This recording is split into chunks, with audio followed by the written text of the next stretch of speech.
Permanent flower plants की बात की जाए, फूलों वाले पौधों की बात की जाए और उसमें हम अगर गुड़हल की बात ना करें तो ये तो बहुत बड़ी नाइंसाफ़ी होगी। सबसे पहले हम बात कर रहे हैं गुड़हल की, यानी कि जो गुड़हल होता है उसे हम इन बरसात में लगा सकते हैं। साइज़ छोटा भी लगा सकते हैं, बड़ा भी, according to your pot size. और मोस्टली जो गुड़हल होता है उसके लिए वो छोटा पौधा 8 बाई 8 के ग्रो बैग से लेके या गमले से लेके चल जाता है।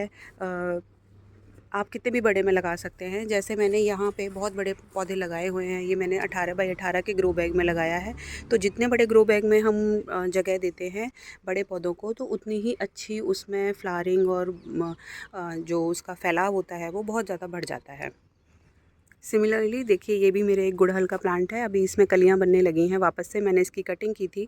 तो ये रेड जो लाल कलर का जो फूल होता है सिंपल देसी, वही जो गुड़हल है। अगर आप देखें तो इसकी, ये देखिए कितना बुशी प्लांट है और 18 बाई 18 के ग्रो बैग में ही लगा हुआ है। लेकिन इसका मतलब ये नहीं है कि किसी भी पौधे को लाके आप डायरेक्ट 18 बाई 18 के ग्रो बैग में लगा दें। अगर आपको पौधा बड़े में लगाना है, अगर पौधा छोटा है तो आपको पहले छोटे ग्रो बैग से या छोटे गमले से शुरुआत करनी होगी और उसके बाद धीरे धीरे उसकी रिपोर्टिंग करनी होगी। क्योंकि अगर हम डायरेक्ट अगर बड़े में लगा देते हैं तो दिक्कत होता है और उसमें पौधे के मरने के भी चांसेस रहेंगे, क्योंकि उसे बहुत ज़्यादा टाइम लगेगा, उसकी लीव्स बढ़ती रहेंगी और फ्लावर्स भी कम आएंगे।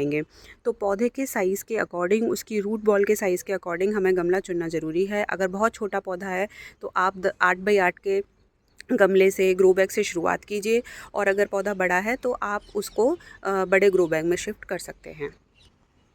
हमारे अगले पौधे के बारे में अगर बात करें तो वो है मोगरा। मोगरा को भी आप बरसात में कटिंग से भी लगा सकते हैं और आप पौधा भी ख़रीद के ला सकते हैं। इसकी कटिंग भी इजीली ग्रो हो जाती हैं और बहुत ही अच्छी फ्लावरिंग होती है। इसको भी आप छोटे गमले में लगा सकते हैं। इसकी शुरुआत भी आप 8 बाई 8 के गमले से कर सकते हैं और जितना बड़ा आपका पौधा है अगेन उतने बड़े ग्रो बैग में आप लगा सकते हैं। मैंने इसको 12 बाई 12 के ग्रो बैग में लगाया हुआ है और इसकी काफ़ी अच्छी जो फ्लावरिंग ये देता है। अभी इसकी फ्लावरिंग ख़त्म हुई थी एंड वापस अगेन इसमें काफ़ी सारी बर्ड्स देखने को मिल रही हैं। एक बार जब फ्लावरिंग ख़त्म होती है तो थोड़े से 2-3-4 दिन का टाइम लगता है एंड देन फिर से बर्ड प्रोड्यूस होने लग जाती हैं। तो इतना पेशेंस रखिए और मोगरा भी आप इस बरसात में आराम से लगा सकते हैं। 12 महीने चलने वाले ये फूलों के पौधे हैं। इसके बाद है नेक्स्ट में मधुमालती। मधुमालती की 2 वैरायटीज़ आती हैं। एक बिग लीव्स वाली आती हैं जो वो होती हैं जो बेल की तरह चढ़ती हैं और ज़मीन में लगाई जाती हैं, 3-4 मंजिल तक आराम से चढ़ जाती हैं। लेकिन जो ये गमलों में लगाने के लिए इसकी डॉफ वैरायटी बोलते हैं वो आती है, जिसके पत्ते कंपैरेटिवली छोटे साइज़ के होते हैं। इसमें भी फूल बहुत अच्छे आते हैं और ऐसा नहीं है कि ये नहीं, काइंड ऑफ बुश ये भी बढ़ता है और ऐसा नहीं है कि ये नहीं फैलता है, ये भी बहुत अच्छे से फैलेगा। लेकिन उतनी ज़्यादा इसकी फैलावट नहीं होती है और बहुत ज़्यादा ये ऊंचा या बेल की तरह नहीं चढ़ता है। फूल बहुत अच्छे देता है। तो मधुमालती को भी आप बरसातों में ऐड कर सकते हैं। उसके बाद आता है अपराजिता। अपराजिता के बहुत सारे कलर्स मिल जाते हैं और इजी टू ग्रोन है। अगर आपको सीड्स मिल जाते हैं, बहुत सीड्स प्रोड्यूस करता है अगर किसी का पौधा है, तो उसे सीड्स देने में भी कोई प्रॉब्लम नहीं होगी, क्योंकि इतने सारे सीड्स से बनाता है कि रखना बहुत मुश्किल हो जाता है। इसलिए अपराजिता ब्लू कलर का भी आता है, नीले रंग का, सफ़ेद रंग का, बहुत कलर्स में ये आता है। इसकी ये सिंगल पेटल है। एक दूसरी वैरायटी आती है जिसका फूल बहुत सारे पेटल्स जिसमें आते हैं, तो ये भी आप लगा सकते हैं। ये भी परमानेंट फ्लावर है, ये भी नहीं मरता है, इजी टू केयर है, इजी टू हैंडल है, बहुत जल्दी लग जाता है। अगर बरसातों में आप इसकी कटिंग लगाएंगे तो कटिंग भी लग जाएगी, और अगर आप इसकी बीज से इसको ग्रो करेंगे तो वो भी लग जाएगा, या फिर नर्सरी वगैरह से कहीं से भी आप छोटा पौधा भी इसका ख़रीद के ला सकते हैं। तो ये भी बहुत अच्छा प्लांट है अपने गार्डन में ऐड करने के लिए। नेक्स्ट है मधुकामनी। मधुकामनी की जो खुशबू होती है ना, वो बहुत ही ज़बरदस्त होती है। ये बहुत ज़्यादा इसको केयर की ज़रूरत तो है ही नहीं। एक बार लगाइए और उसके बाद में बहुत सारे ये फूल देता है। सालों साल चलने वाला पौधा है। और देखिए इसमें बर्ड्स भी बनती रहती हैं। तो 2 पौधे मैंने ऐड किए थे और इसकी लीव्स ही अपने आप में इतनी सुंदर होती हैं। अगर दूर से देखें तो कभी कभी ये फेक प्लांट होने की भी ऐसा रिजेंबल्स देता है कि ये कहीं एक नकली पौधा तो नहीं है, लेकिन बहुत ही खूबसूरत है। अभी इसमें फ्लावरिंग नहीं हो रही है, लेकिन जब फ्लावरिंग होती है तो बहुत ही अच्छी खुशबू आती है और बहुत ही ये खूबसूरत लगता है। इसके आगे है एलमांडा। एलमांडा की बहुत सारी वैरायटी अवेलेबल होती हैं। ये मेरे पास रेड कलर का है और ये शायद ये बेल नहीं बनता है। ये एक बुश वैरायटी का है। इसमें बेल वाले भी अवेलेबल होते हैं और इसमें पर्पल कलर का फूल होता है, सॉरी इसमें पर्पल कलर का बैंगनी काइंड ऑफ फ्लावर आता है और हार्डी प्लांट है। आसानी से मरता नहीं है, बहुत अच्छा चल जाता है। तो ये भी आप, इसका येलो कलर का फूल बहुत ही खूबसूरत होता है, लेकिन मुझे पर्पल वैरायटी चाहिए थी तो मैंने पर्पल ली, तो ये भी आप लगा सकते हैं। परमानेंट प्लांट्स की बात करें और हम चंपा को भूल जाएं, ये तो हो ही नहीं सकता। इस टाइम पे जो चंपा है ना, इसकी बहुत सारी आपको रोड साइड पे लगे हुए मिल जाएंगे, गार्डन्स में भी बहुत होते हैं, इजी टू ग्रो होते हैं और कटिंग से इजीली लग जाते हैं। मैंने भी इसे कटिंग से लगाया है।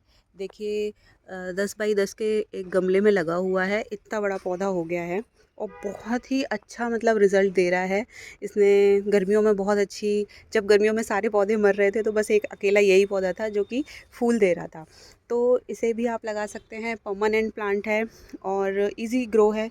आप पौधा ख़रीद के लाइए या फिर अगर आपको कटिंग मिल जाती है तो मैं सजेस्ट करूँगी कटिंग लगाइए।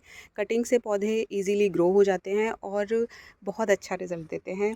और जिन चीज़ों की कटिंग हमें अवेलेबल हो और इजीली ग्रो हो, उनमें हमें ज़्यादा जो मनी है वो खर्च नहीं करनी चाहिए। पौधा है, अगला पौधा है कनेर का।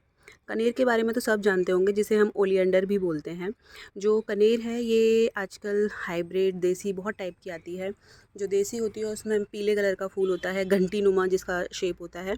ये इसमें जो फूल आते हैं वो शायद सफ़ेद कलर के आते हैं। मेरे पास 2 पौधे थे, गर्मियों में मेरा एक पौधा ख़राब हो गया, तो मैं श्योर नहीं हूँ कि ये पिंक वाला बचा हुआ है या सफ़ेद वाला, पर इसके फूल बहुत खूबसूरत होते हैं। तो ओलियंडर को भी आप कटिंग से लगा सकते हैं, पौधा भी ला सकते हैं। तो बरसात में ये भी परमानेंट पौधा है, एक बार लगा लिया तो मुश्किल से मरता है, तो इसको भी आप लगा सकते हैं। ये भी 8 बाई 8 से लेके मैक्सिमम आप इसको 12 बाई 12 के गमले में लगाइए, जो कि नॉर्मल साइज़ होता है, तो आसानी से चल जाता है। परमानेंट फूलों की बात करें और बोगनविलिया को भूल जाएं, ऐसा हो ही नहीं सकता।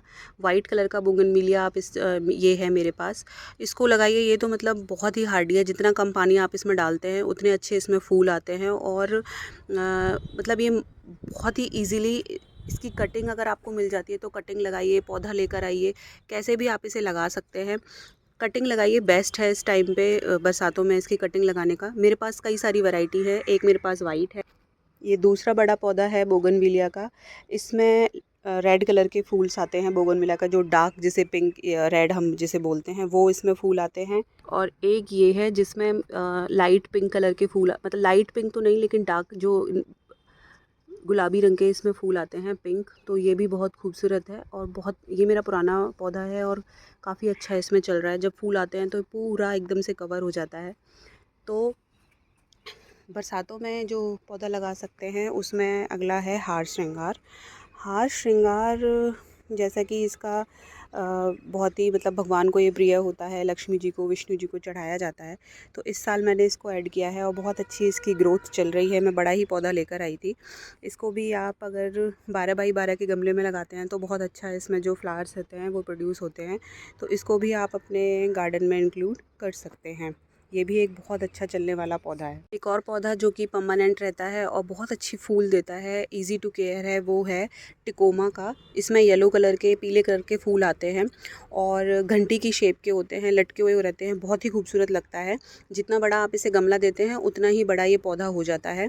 तो परमानेंट प्लांट्स की जो साल भर चलने वाले जो प्लांट्स होते हैं, यानी कि एक बार अगर आप लगाते हैं तो सालों साल चलते हैं, उसमें ये प्लांट बहुत ही अच्छे होते हैं। आप इनको इन बरसातों में लाके लगाइए तो इनके मरने के चांसेस बहुत कम होते हैं। एक और पौधा जिसके बारे में सभी जानते होंगे वो है सदाबहार। इसकी देसी वैरायटी बहुत आराम से लग जाती है। एक ये है जिसको हाइब्रिड है, ये इस छोटे पौधे होते हैं और फूल ज़्यादा आते हैं। ये थोड़े ज़्यादा लंबे बड़े हो जाते हैं और इसमें भी फूल अच्छे खासे आते हैं। लेकिन जो हाइब्रिड वैरायटीज़ होती हैं वो जल्दी उनके मरने के चांसेस हो सकते हैं, बहुत इतना जल्दी तो नहीं मरता है। सेल्फ सीडेड होता है। वैसे तो चलते बहुत सालों साल हैं, लेकिन अगर इजीली कटिंग से भी लगा सकते हैं इस टाइम इनको। तो इस वीडियो में हमने बहुत सारे पौधों की बात की जो कि हार्ड टू किल होते हैं, सालों साल चलते हैं। बारिशों में आप उनकी कटिंग भी आराम से लगा सकते हैं। तो वेट किस बात का कर रहे हैं, जल्दी से लेके आइए। एक और प्लांट है रेन लिली, इसको आप ज़रूर लगाइए। शुरुआत में बल्ब की बजाय आप नर्सरी से अगर पौधा ख़रीद के लाएंगे तो बहुत ही अच्छा रिज़ल्ट देता है।